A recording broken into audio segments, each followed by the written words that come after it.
Welcome to the Capac Classmates Podcast, a podcast supported by the Capac Classmates Promoting Future Adults, a registered 501c3 nonprofit organization founded by former Capac Junior Senior High School graduates who wanted to give back to the community they love.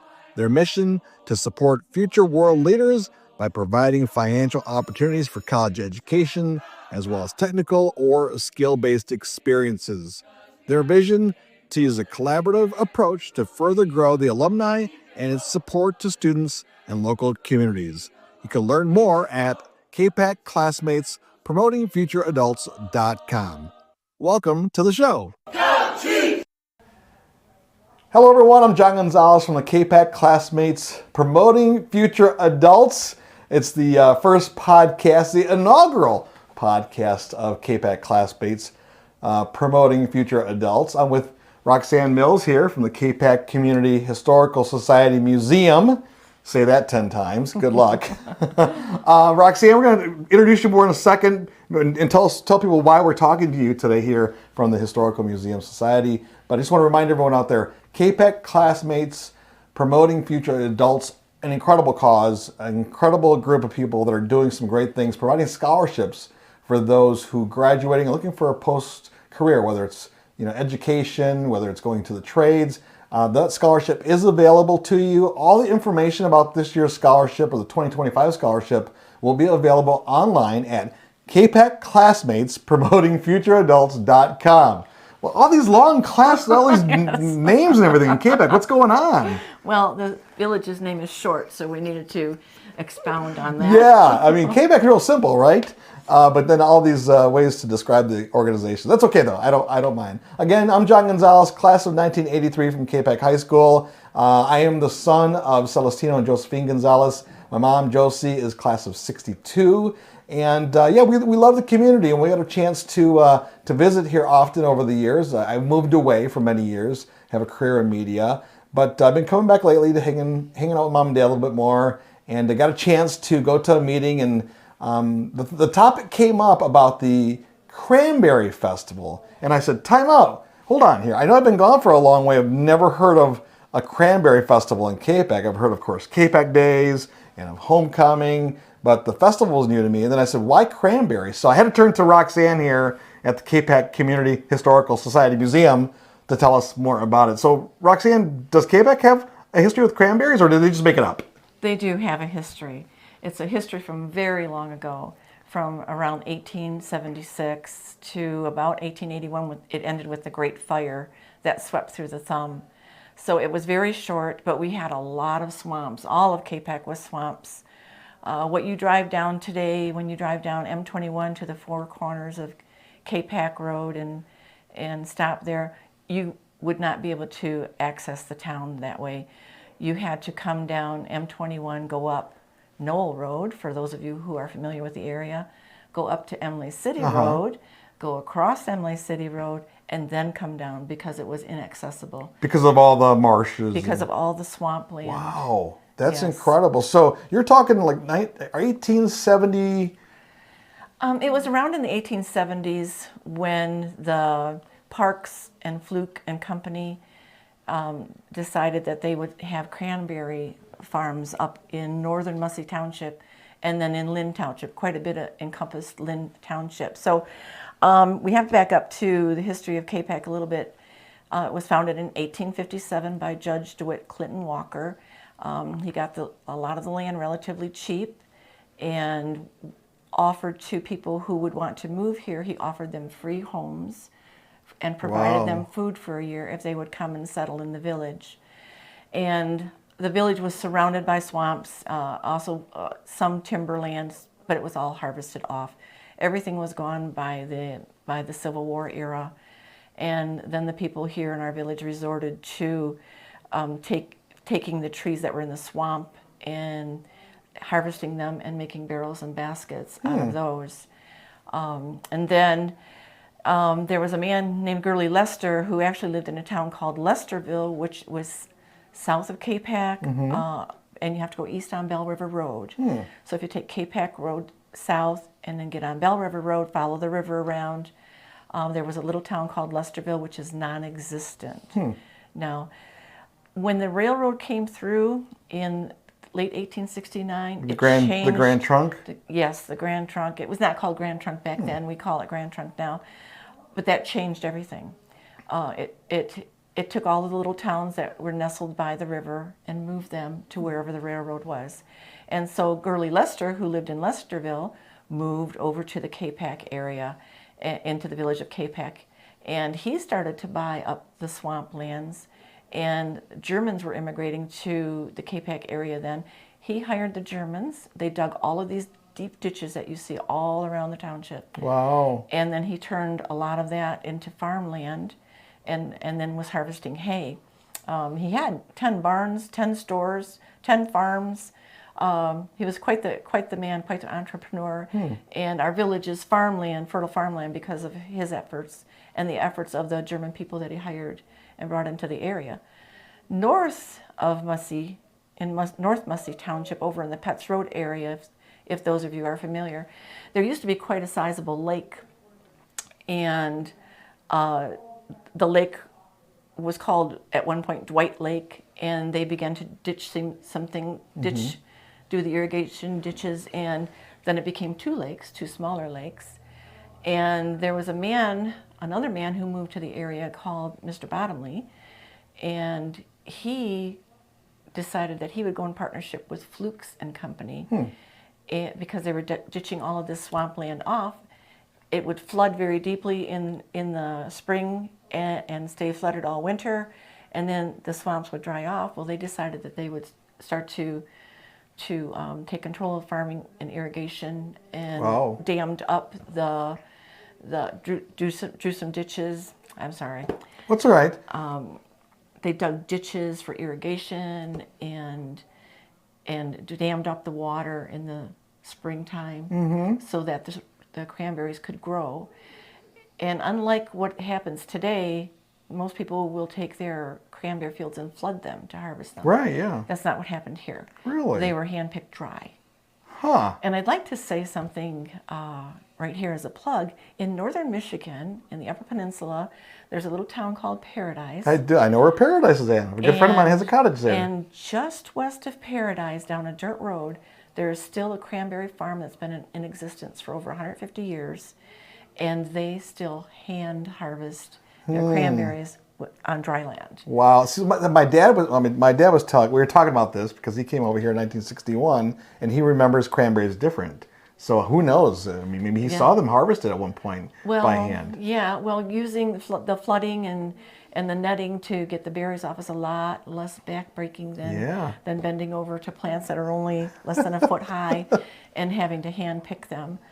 Well, I love that piece of history of Paradise. While we're going to talk a little bit more to Roxann here, we'll take a quick little break because I want our friends over at the Capac Classmates Promoting Future Adults to tell you more about their scholarship. We'll be right back after this. What started out as a class reunion grew into a 501c3 nonprofit organization dedicated to helping the next generation in our small town succeed. Capac Classmates Promoting Future Adults is made up of passionate Capac High School alumni who are committed to providing funding for career or college opportunities for Capac students. We finance our scholarships and other efforts through events like our annual golf tournament, and we are always looking for new ways to give back to the community we love that helps shape us. We would be honored to have you join us in investing in the future of Capac's young people. You'll find scholarship information and how to register for the golf outing at CapacClassmatesPromotingFutureAdults.com. That's CapacClassmatesPromotingFutureAdults.com. Now, back to the show. Hey everyone, it's John Gonzalez, Capac class of 1983. I'm here with Roxann Mills at the Capac Community Historical Society Museum, and we're talking about Capac and the history of cranberries and the upcoming Cranberry Festival coming up soon, right? December 7th. Yeah, that's great. December 7th. 10 to 3? From 10 to 3, and I believe the parade starts around 5. Okay. Lots of activities happening all around. I would like to invite you all to come to the Capac Museum. We are having a craft sale, and we also have Christmas items that are available for purchase, a bake sale, and we have a make and take opportunity for children, making pine cone bird feeders. Oh, wow. And that will be exciting for them. It'll be exciting to see how much peanut butter they use to get the bird seed to stick to their little pine cones. But the make and take pine cone bird feeders is a free opportunity for your children to come. And the depot will be open. You can take tours. It's not heated, so bring your coats and gloves and hats. But it'll be 80 by that day. Michigan. It could be below. But definitely come out, right? Because it's a way to see the history of the music in the depot, right? Yes, very much so. Awesome. Where can people get more information? We are available on our Facebook page, Capac Historical Society Museum. You can get information there. You can always email the Capac Historical Society at gmail.com if you want more information as well. And we're on the flyers that are all around the town. Yeah, I've been seeing them around town. That's great. So, folks, we're talking about the history of Capac and Cranberries. Who knew, right? I mean, I graduated in '83. I haven't been back much since then. I didn't even know this festival existed. It started pre-COVID, right, you said? Yes, we started calling Cranberry Christmas pre-COVID. I want to say around 2017 or 2018, kind of in conjunction when the senior center opened. And previously they used to have Christmas craft show here at the museum, and then when the center opened, then we started to utilize the center, and they wanted to call it Cranberry Christmas. And Lori Hackelberg, who was then the person in charge of the seniors there, she knew that I had done research and asked me to come and I printed up a little brochure, and then I did a presentation at the senior center. That's pretty awesome. Well, definitely, if you get a chance to come out here and do that. By the way, the Capac Classmates will be out here. I believe that parade's taking place around 5 o'clock, you said. So. And I think we're going to be in the parade, and I think there'll be a lot of community members that come out, right? Yes. It's a good day. It's a fun day. It's a fun day. All right, let's get back into this history of Capac and Cranberries. Didn't know anything about this at all, but it was in Mussey and Lynn Township? Yes, it was in Mussey and Lynn Township. Most of Mussey Township in the northern sections, northwest, was flooded. It was not farmland, and also much of Lynn Township. There is a section that a lot of you might be familiar with called Lynn Island. The Stevers live up in that area. Their land was actually the highest land in that portion of the township, and it was just totally surrounded by water. And the Mr. Thomas Bottomley, I had mentioned previously, Parks and Luke's and Company, they decided that they wanted to continue with draining and controlling the water that was in that swampland to start to grow cranberries. And they did very successfully. They grew the cranberries, did a tremendous job with it, harvested much, employed many people, and it was just a really great thing. They would ship them in barrels by a quarter barrel or half barrel, and they had a really cool way to tell if the cranberry was a good one or a bad one. They would pour them before a fan, and if the cranberries bounced into the next barrel, then they were good. The bad ones would just kind of hang around and roll away. Wow. So all kinds of novel ways of knowing whether you have good or bad cranberries. But it actually was a very short-lived program. There was a Great Fire of 1881 that maybe some of you have heard about. And it's kind of funny, a lot of people are forgetting about the fire of 1881. Yeah, I don't remember it. I wasn't around. But it started here in part of Goodland Township and Lynn Township, and it swept through and burned much of the thumb, much of Lynn Township, northern Mussey Township, and it burned so hot, so deep that it destroyed the cranberry crops, and so the Parks and Bottomley, they couldn't afford to replant because it takes 3 to 5 years for the cranberries to get a start. Wow. They naturally grew wild up there, and that's what kind of inspired them. When that land up there would drain off, they decide, oh, we can control this a little bit more, and went into business. There's a farmer up here in Lynn Township, Jerry Opaficius, and he farms a lot of the land that's still up in Lynn Township. And he said that you can still see some of those irrigation drains still today. And as you travel north of Capac and you look around, you'll see how deep those ditches are. And that was used to drain that water off and control the growth of the cranberries. I wondered about that because, not that I drove around the back roads much during my high school days, but I remember the big ditches, though, and that's why. Yes, to drain off the swamps. Yes, mostly to drain off the swamps, make farmlands, but capitalizing on the cranberry industry while they could. And it's always been a little thing that I've always hoped to find, that somebody up in that area would still have some of those heritage cranberries growing, because there are still areas that still will flood over for the whole winter, and then they'll drain off in the summer. And it would be so nice to be able to find some heritage berries back from the 1860s. So how big of a player was Capac in the cranberry industry at the time? And did we ship them out? Did we sell a lot of them? Was it a big export for us? It was mostly controlled by Parks and Fluke. Okay. And Mr. Bottomley, and they shipped them out. They shipped them out. Yeah. And then when the fire came in 1881, that pretty much stopped everything. That took care of that cranberry crop for that year. Yeah. So it was in September of 1881, and it just totally destroyed. So Capac never got back into the cranberry business. Nope. Wow. Nope. So it's that little piece of history for just a short period of time. Yeah, it is. And Mr. Bottomley had money. There's a little bit of a funny story with Mr. Bottomley. He made hoop skirts. Oh, really? It's a funny name for a man who makes hoop skirts to cover the bottom. I got it now. But he was quite wealthy, and had enough money so that he could do that.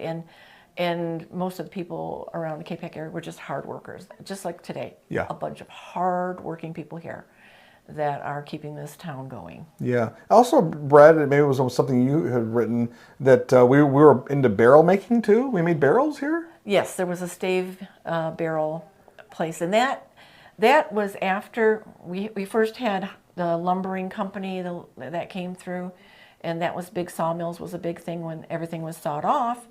Then we went into the swamps and we started to harvest those trees, and they did have a stave company, and that burned up. I think that burned up in the 1860s. Yeah. Capac has got a lot of fires that went around here. Oh my gosh. A lot of big fires too. Yeah, at one point the southeast corner where we have the current laundromat and the marathon station is in that area. That whole block burned down in 1901.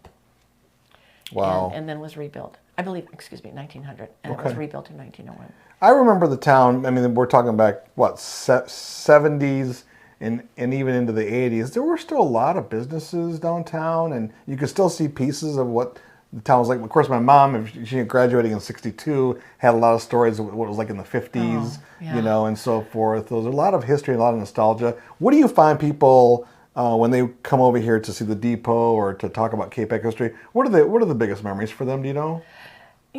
They like seeing themselves in the what I call the Capac room, the second room, because we have a huge display of graduating classes. So if you're in there, you're considered an antique. So the class of '83, are we in you're there? You're an antique. Yes. Antique. All right. Yes, your parents would be in there as well.